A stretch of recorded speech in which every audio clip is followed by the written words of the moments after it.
Monsoon की बेरुखी से परेशान किसान, बारिश को लेकर इंतजार जारी। कब, कहां, कैसे बरसेंगे बादल, आइए जानते हैं इस वीडियो में। सबसे पहले आप देख पाएंगे कि जो भारी बारिश की गतिविधियां हैं वो देश के कई राज्यों पर आपको देखने को मिलेगी, क्योंकि बंगाल की खाड़ी पर बन रहा सिस्टम आगामी समय में देश के कई राज्यों में जबरदस्त बारिश देने वाला है। हालांकि अभी भी चुनौतियां देश के उन क्षेत्रों में बन सकती है जहां पर लगातार सूखा बना हुआ है, बारिश को लेकर इंतजार बना हुआ है, लेकिन सिस्टम उन क्षेत्रों से ना होकर उन क्षेत्रों की ओर बढ़ रहा है जहां पर बारिश लगातार हो रही है।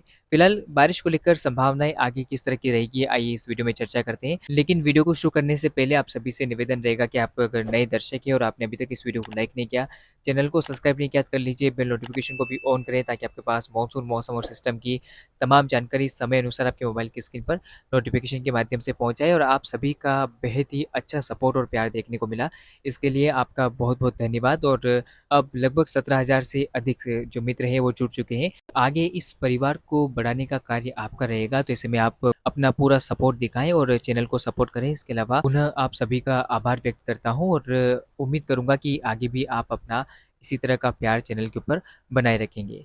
फिलहाल अब जानते हैं कि बारिश की संभावना किस तरह की रहेगी और आपको पूरी तरह से स्पष्ट दिखाऊंगा कि किन क्षेत्रों में, किन राज्यों में बारिश होने की संभावना दिखाई दे सकती है।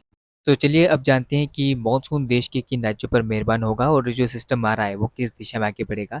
तो आप देख सकते हैं कि सिस्टम के प्रभाव के चलते संभावना है कि 25 जुलाई को लगभग लगभग आप देख सकते हैं कि उड़ीसा, छत्तीसगढ़ के दक्षिणी भागों में और उत्तरी आंध्र प्रदेश के भागों में भारी बारिश की गतिविधियां आपको देखने को मिलेगी।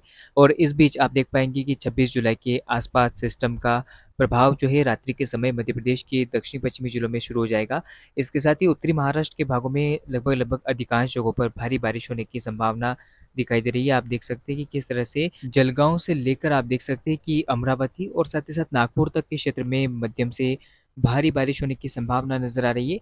और मानसून का जबरदस्त तरीके से प्रभाव आपको महाराष्ट्र के मध्य व पूर्वी हिस्सों पर नजर आ सकता है और उत्तरी क्षेत्रों में भी काफी अच्छी बारिश होने की संभावना दिखाई दे रही है। इस बीच आप देखिए छत्तीसगढ़ के लगभग लगभग कोरबा से लेकर अंबिकापुर तक के क्षेत्र में मध्यम से तेज बारिश हो सकती है और सिस्टम लगभग आप देख सकते हैं कि मध्य भागों से आगे बढ़ेगा छत्तीसगढ़ के। तो काफ़ी भारी बारिश की गतिविधियां दक्षिणी व मध्य हिस्सों में देकर ये आगे बढ़ सकता है। इस बीच आप देखिए कि बिहार पर मौसम मुख्यतः शुष्क रहेगा। हल्की फुल्की बारिश की संभावना दरभंगा, पटना और पूर्णिया से लेकर भागलपुर तक का क्षेत्र है, वहाँ पर आपको देखने को मिलेगा। हालांकि दक्षिण पूर्वी जिलों में हो सकता है कि कुछ समय के लिए आपको तेज बौछारें गिरती हुई नजर आए और कुछ समय के लिए तेज बारिश की गतिविधियां भी हो सकती है। बाकी अब देखिए पूर्वी उत्तर प्रदेश पर भी इतनी बारिश की संभावना नहीं है।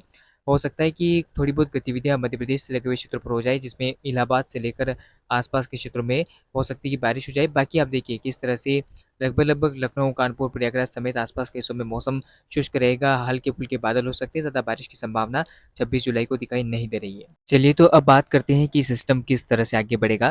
तो आप देख सकते हैं कि 26 और 27 जुलाई के बीच में सिस्टम दक्षिणी पूर्वी मध्य प्रदेश की ओर बढ़ सकता है। हालांकि धीरे धीरे सिस्टम जो है पश्चिम मध्य प्रदेश की ओर बढ़ेगा और 27 जुलाई को संभावना है कि यह सिस्टम जो है भारी बारिश की गतिविधियां राजस्थान के दक्षिणी पूर्वी जिलों में शुरू करेगा, जिसमें कोटा संभाग के जिलों में और उदयपुर से लेकर जयपुर तक के आसपास के भागों में ये सिस्टम जो है वो मध्यम से तेज बारिश की गतिविधियां दे सकता है। और जोधपुर में भी बारिश को लेकर संभावना बनती हुई नजर आ सकती है। इस बीच आप देख सकते हैं कि जो मध्यम से तेज बारिश की गतिविधियां हैं वो गुजरात के दक्षिणी पूर्वी जिलों में आपको नजर आ सकती है और अहमदाबाद समेत आसपास के भागों में मध्यम से हल्की बारिश तो कुछ एक जगहों पर तेज बारिश की संभावना दिखाई दे रही है। और इस बीच आप देख पाएंगे कि 27 जुलाई को दक्षिणी पश्चिम मध्य प्रदेश के भागों में भारी बारिश होगी, जिसमें रतलाम से लेकर नागदा और उज्जैन, दारखंडवा, खरगोन से लेकर आसपास के भागों में काफी भीषण बारिश होती हुई आपको नजर आ सकती है। और जो बारिश की कमी यहाँ पर बरकरार थी वो खत्म होती हुई आपको नजर आएगी। हालांकि अब आप देख सकते हैं कि यहाँ से सिस्टम रिकवर करता हुआ आपको नजर आएगा।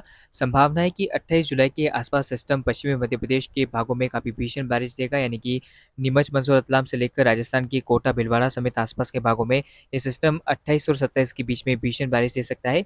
और 28 की सुबह तक ये सिस्टम संभावना है कि दिल्ली सहित पश्चिमी उत्तर प्रदेश को प्रभावित करेगा और उसके बाद धीरे धीरे ये सिस्टम कमजोर होता हुआ आपको नजर आ सकता है। फिलहाल अब मैं आपको दिखाऊंगा कि दक्षिण भारत पर किस तरह का मानसून का प्रदर्शन इस दौरान रहेगा, क्योंकि देखिए मध्य भारत में सिस्टम बढ़ेगा तो भारी बारिश होगी, लेकिन दक्षिण भारत में आप देख सकते हैं कि जो बारिश की इंटेंसिटी है वो अगले 5 दिनों के दौरान कमजोर होती हुई आपको नजर आएगी। खासतौर पर दक्षिणी आंध्र प्रदेश के भागों में और तमिलनाडु के भागों में मानसून का जो प्रदर्शन है वो थोड़ा कमज़ोर रह सकता है। हालाँकि तटीय इलाकों में कोंकण, गोवा, केरल, कर्नाटक के घाटों पर मध्यम से भारी बारिश होती हुई आपको नज़र आएगी और इस बीच आप देख सकते हैं कि दक्षिण भारत की तरह राजस्थान पर भी बारिश में अभी कमी बरकरार रह सकती है। तो फिलहाल आगामी समय में देश के कई राज्यों पर मानसून का बेहतर प्रदर्शन रहेगा, लेकिन देश के कई राज्यों पर अभी भी बारिश में कमी बरकरार रहेगी, जिसमें बिहार और पूर्वी उत्तर प्रदेश का एक बड़ा हिस्सा शामिल है, जहाँ पर बारिश को लेकर अभी भी आगामी समय में इंतजार करना पड़ सकता है। हालाँकि अच्छी बारिश की गतिविधियाँ आपको 2-3 अगस्त से बढ़ती हुई नज़र आ सकती है और हो सकता है कि अगस्त के शुरुआती समय में यहाँ पर अच्छा मानसून का प्रदर्शन दिखाई दे। फिलहाल इस वीडियो में, इस बुलेटिन में इतना ही। धन्यवाद।